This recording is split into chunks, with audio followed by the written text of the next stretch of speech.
हैन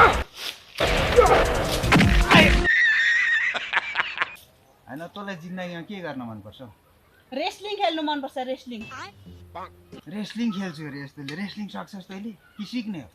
सिक्छु त नि अब बक्सर सिक्नु जाने हो अब रेस्लिङ खेल्ने हो आम्मा यस्ताले रेस्लिङ मोबाइलतिर कति सर्च गरी गरी हेर्छु रेस्लिङ खेल्नु मन पर्छ बक्सर खेल्नु जानु भनेको यस्तो भद्दा ज्यानले पनि हुन्छ?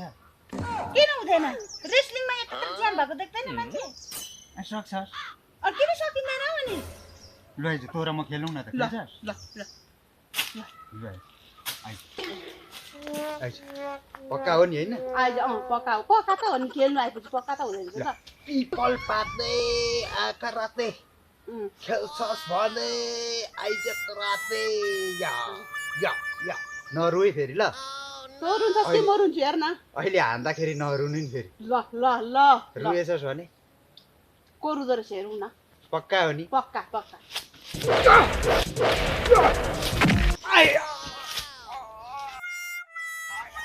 देखियो देखियो पावर देखे देखियो कस्तो लाग्यो आयो यो खतरा रहेछ सकिन साथी टेक्निक चाहिन्छ टेक्निक कसरी लडाउने भन्ने कुरा टेक्निक चाहिन्छ खतरा हो यो खतरा लु लु लु लु लु लु।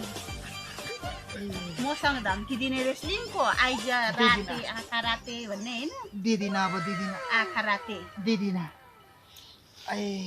जा जा तँ बक्सर खेल्नु जा